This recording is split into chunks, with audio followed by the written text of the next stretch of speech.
जैसा कर्म करोगे वैसा ही फल प्राप्त होगा। ये कहावत हम सब ने बहुत बार अपने जीवन में सुनी होगी, लेकिन क्या सच में आप दिल से मानते हैं कि अच्छे कर्मों का फल अच्छा ही होता है? अंदर से कोई स्पष्ट उत्तर नहीं आ रहा होगा, क्योंकि हम अपने आसपास ऐसे बहुत से लोगों को देखते हैं जो जीवन भर अच्छे कर्म करते रहते हैं, लेकिन इसके बावजूद उन्हें अच्छे फल प्राप्त नहीं हो पाते। एक नौजवान कड़ी मेहनत करता है किसी परीक्षा में पास होने के लिए, लेकिन उस परीक्षा के परिणाम में उसे निराशा ही हाथ लगती है। तो इससे तो यही सिद्ध होता है कि जिन महापुरुषों ने ऐसा कहा है कि अच्छे कर्मों का फल अच्छा ही होता है, या तो वो महापुरुष गलत थे या फिर हम कर्मों का लेखा जोखा समझ ही नहीं पाते। पर चिंता मत करिए एल, क्योंकि आज की कहानी सुनने के बाद कर्मों के बारे में आपकी सोच, आपकी दृष्टि एकदम स्पष्ट हो जाएगी। कहानी को आखिर तक जरूर सुने, तभी आप अच्छी तरह समझ पाओगे। पुराने समय की बात है। किसी गांव में राकेश और भोला नाम के दो भाई रहते थे। पूरा गांव जानता था कि वो कहने को भाई थे, लेकिन भाई जैसा प्रेम उन दोनों में नहीं था। राकेश बड़ा था और भोला से वो बहुत तेज और चालाक था। उसने भोला के हिस्से में आने वाली खेती बाड़ी की जमीन भी खुद हड़प ली थी। इसीलिए भोला के परिवार को बड़े ही कष्ट के दिन झेलने पड़ रहे थे। भोला की पत्नी अक्सर बीमार रहा करती थी और उसके पास उसके इलाज तक के पैसे नहीं थे। लेकिन अपने भाई से विपरीत भोला बड़े ही शीतल स्वभाव का इंसान था। वो कभी किसी के साथ बुरा नहीं करता था, लेकिन उसके मन में अक्सर ये सवाल उठा करता था कि मैं किसी का बुरा नहीं करता, किसी के बारे में बुरा सोचता तक नहीं हूँ, तो मेरे साथ ऐसा क्यों होता है? क्यों मेरी पत्नी हमेशा बीमार रहती है? क्यों मेरे पास इतना भी धन नहीं है कि मैं अपना जीवन अच्छे से चला सकूं? क्यों मुझे मेरे कर्मों का फल नहीं मिलता है? और मेरा भाई इतना धूर्त है, इतना चालाक है और वो हमेशा मजे में रहता है, उसी तो कोई परेशानी नहीं है। वो सोचने लगा कि शायद बुरे कर्मों का फल अच्छा मिलता है, अच्छे कर्मों का फल अच्छा नहीं मिलता, और धीरे धीरे इस संदेह उसके मन में घर करने लग गया। उसी गांव से कुछ दूर एक सन्यासी अपनी कुटिया बनाकर रहा करता था। जब भी वो सन्यासी गांव में भिक्षा मांगने के लिए आता तो सबसे एक ही बात कहता कि जो तूने किया वो तेरे हिस्से और जो मैंने किया वो मेरे हिस्से। भोला इस बात का अर्थ कभी समझ नहीं पाया। एक दिन जब वो गहरी चिंता में डूबा हुआ था तो उसके कानों में यही शब्द पड़े कि जो तूने किया वो तेरे हिस्से और जो मैंने किया वो मेरे हिस्से। जैसे ही ये शब्द भोला के कानों में पड़े, वो गुस्से से तिलमिला उठा। उसने गुस्से में उस सन्यासी से कहा कि हे महात्मा, आप हमेशा ही की बात का रट लगाते रहते हैं जिसका कोई मतलब नहीं है। अगर आपकी बात सत्य होती तो मैं जीवन में अच्छे कर्म करते आया हूं, तो मेरे हिस्से में तो अच्छे ही कम होने चाहिए थे, अच्छा ही फल प्राप्त होना चाहिए था, लेकिन मुझे कुछ भी अच्छा फल प्राप्त नहीं हुआ। मेरी पत्नी हमेशा बीमार रहती है, खाने तक के पैसे नहीं होते हमारे पास। सन्यासी ने बड़े ही शांत स्वर में कहा कि ऐसा प्रतीत होता है बेटा की परिस्थितियों से तुम हार मान चुके हो। कठिन परिस्थितियों ने तुम्हारी सोच पर गहरा असर डाला है। बुरे समय में तुम्हारी सोच भी बदल कर रख दी है।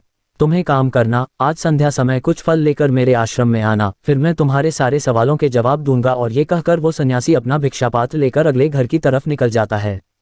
संध्या समय भोला ने कुछ फल खरीदे और गांव से दूर उस सन्यासी की कुटिया की तरफ निकल पड़ा। जैसे जैसे वो रास्ते पर आगे बढ़ रहा था, उसे अथाह शांति का अनुभव हो रहा था। क्योंकि रास्ता गांव से दूर था, इसीलिए उसमें कोई हलचल नहीं थी। बस रास्ते में जगह जगह कुछ लंगूर और बंदर दिखाई दे रहे थे। भोला के मन में आया कि वो कुछ पल उन बंदरों और उन लंगूरों को खिला दें। लेकिन फिर उसने सोचा कि अगर मैं फल लेकर सन्यासी के पास नहीं गया तो मेरे सवालों के जवाब मुझे नहीं मिलेंगे। इसीलिए बंदरों से वो फल बचाता हुआ उस सन्यासी की कुटिया तक पहुंचा। जैसे ही भोला उस कुटिया में पहुंचा, वैसे ही सन्यासी बोल पड़ा, अगर मन में था तो ये फल खिला क्यों नहीं दिया बंदरों को? ये सुनकर भोला आश्चर्यचकित रह गया। सन्यासी को कैसे पता चला कि उसके मन में बंदरों को फल खिलाने की इच्छा उठी थी? उसने पूछा कि महात्मा, आपको कैसे पता कि मैं बंदरों को फल खिलाना चाहता था? सन्यासी ने बड़े ही शांत स्वर में कहा कि जरूरी यह नहीं है कि मुझे कैसे पता चला, हम तो सन्यासी हैं, सबके मन की बात पढ़ लेते हैं। जरूरी ये बात समझना है कि जिस तरह एक बछड़ा हजारों गायों के बीच अपनी माँ को ढूंढ लेता है, उसी प्रकार कर्म अपनी कर्ता को ढूंढ ही लेता है। ये कर्म मेरे हाथों ही होना लिखा था। और ये कहकर सन्यासी ने उसके हाथ से फल लिए और बंदरों को खिलाना शुरू कर दिए। भोला इस बात का मतलब समझ नहीं पाया, इसीलिए उसने उस सन्यासी से सवाल किया कि महात्मा, मैं आपकी बात का आशय समझ नहीं पाया, कृपया करके मुझे अज्ञानी को इसका मतलब समझाने की अनुकंपा करें। सन्यासी ने बड़े शांत स्वर में कहना शुरू किया कि बेटा, मनुष्य को हमेशा यही लगता है कि वही करने वाला है, वही करता है और वही कर्म करेगा। लेकिन समझने की बात यह होती है कि कर्म आपका खुद चुनाव करता है, आप कर्म का चुनाव नहीं करते। अगर आप किसी कर्म को करने के योग्य है तो हजारों लोगों के बीच में से कर्म आपको अपने आप ढूंढकर निकाल लेगा। इसीलिए योग्य बनने पर ध्यान दो, कर्म करने पर ध्यान मत दो। अगर तुम सिर्फ कर्म करने पर ध्यान दोगे तो कभी योग्य नहीं बन पाओगे। योग्य बनने के लिए जिन कर्मों की आवश्यकता होती है, पहले उन छोटे छोटे कर्मों को करना शुरू करो, और जब तुम योग्य बन जाओगे तो बड़ा कर्म, या कहें कि मुख्य कर्म, या फिर जिस कर्म के लिए तुम बने हुए हो वो कर्म तुम्हारे पास खुद चलकर आएगा। उदाहरण के लिए तुम इन बंदरों को देखो। इन बंदरों ने छोटे छोटे कर्म करके पेड़ों पर चना सीखा, गुलाटियां लगाना सीखा, और इसी प्रकार छोटे छोटे कर्म करते हुए ये मुझ तक पहुंच गए, और मुझ तक पहुंचने के बाद इनके पास इनका खाना खुद ही पहुंच गया। इसीलिए अपनी रोजमर्रा की जिंदगी में छोटे छोटे कर्म करते हुए अपने आप को योग्य बनाते जाओ, और जब तुम योग्य बन जाओगे तो अपने आप बड़ा लक्ष्य तुम्हें प्राप्त हो जाएगा। सन्यासी ने अगला कथन कहना शुरू किया, जो कि बहुत ही जरूरी था। ध्यान लगाकर सुनना, अगर तुम योग्य बनने के लिए कर्म नहीं करोगे तो दूसरे लोगों के कर्म भी तुम्हें प्रभावित करने लगेंगे। उदाहरण के लिए तुम्हारी पत्नी कई दिनों से बीमार है। तुम अक्सर यही सोचते हो कि मुझे किन कर्मों की सजा मिल रही है, लेकिन समझने की बात यह होती है कि तुम्हारी पत्नी बीमार अपने कर्मों की वजह से है, तुम्हारे कर्मों की वजह से नहीं है। तुम्हारे कर्म तो अच्छे हैं, लेकिन क्या पता तुम्हारी पत्नी के कर्म अतीत में अच्छे ना रहे हों, जिसकी वजह से वो बीमार हो गई हो, और तुम्हारी पत्नी के कर्मों की वजह से तुम्हें भी दुख झेलना पड़ रहा है। और इसी प्रकार बहुत से मनुष्य अपने बच्चों की वजह से, अपने परिवार की वजह से, इन सब की वजह से खुद दुख झेल रहे होते हैं। लेकिन जरा सोचो, अगर तुम योग्य होते तो तुम अपनी पत्नी का खुद इलाज करवा पाते, उसकी बीमारी दूर करवा पाते, और क्या पता अगर तुम योग्य होते तो तुम्हारा किसी दूसरी स्त्री के साथ विवाह हुआ होता जो स्वस्थ होती, लेकिन तुम योग्य नहीं थे, इसीलिए तुम अपनी पत्नी की वजह से खुद दुख झेल रहे हो। अगर तुम योग्य बन जाओगे तो दूसरे लोगों के कर्म तुम्हें प्रभावित नहीं कर पाएंगे। सन्यासी ने भोला को चेतावनी देते हुए कहा कि याद रखना, भोला, आपको वो नहीं मिलता जो आप चाहते हो, बल्कि वो मिलता है जिसके आप योग्य हो। इसीलिए अपनी योग्यता को बढ़ाने पर काम करो, उसके लिए कर्म करो, कर्म का फल पाने के लिए कभी कर्म मत करो। भोला ने सन्यासी से हाथ जोड़कर एक सवाल पूछा कि महात्मा, मुझे यह बताने की अनुकंपा करें कि मैं अपनी योग्यता किस प्रकार बढ़ा सकता हूं, ताकि मेरा मुख्य कर्म मुझको खुद ढूंढ सकें। सन्यासी ने बड़े ही शांत स्वर में कहना शुरू किया कि बेटा, इसके लिए बड़े ही सरल सरल उपाय होते हैं। सबसे पहला उपाय है कर्म करके भूलते जाओ। तुम जो भी कर्म कर रहे हो, अपने योग्य बनने के लिए उस कर्म को करने के बाद भूल जाओ। ये मत सोचो कि उससे तुम्हें क्या प्राप्त हुआ।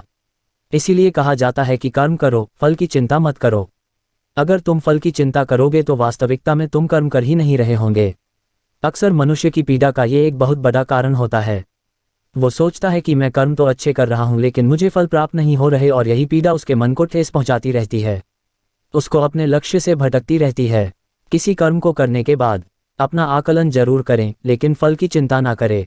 भोला ने सन्यासी से सवाल किया कि महात्मा, हम अपना आकलन कैसे कर सकते हैं? सन्यासी ने उत्तर दिया कि बेटा, जब भी तुम कोई काम पूरा करते हो तो काम पूरा करने के बाद खुद से ये सवाल पूछो कि क्या इस काम को करते समय तुम्हारा ध्यान इसी काम पर टिका हुआ था, ये तुम्हारा ध्यान कहीं और भटक रहा था। इस तरह तुम खुद का आकलन कर पाओगे कि तुम कितने ध्यान के साथ उस काम को कर रहे थे, और जितने ध्यान से तुम किसी कर्म को करोगे उतनी ही तुम्हारी योग्यता बढ़ती जाएगी। और अगर तुम यूं ही बस पूरा करने के लिए किसी कर्म को करते रहोगे तो उस कर्म से तुम कभी भी योग्य नहीं बन पाओगे। वो कर्म तो पूरा हो जाएगा, लेकिन उसका फल तुम्हें प्राप्त नहीं होगा।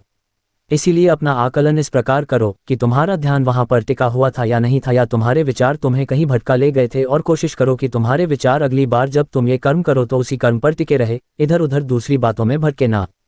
भोला ने इस पर एक सवाल पूछा कि महात्मा, जब भी हम कोई कर्म करते हैं तो हमारा मन विचारों से ग्रस्त हो जाता है, वो तरह तरह की बातें सोचने लगता है, तो हम किस तरह अपने मन को एक ही कर्म पर टिका कर रख सकते हैं? इसके लिए कोई उपाय बताएं।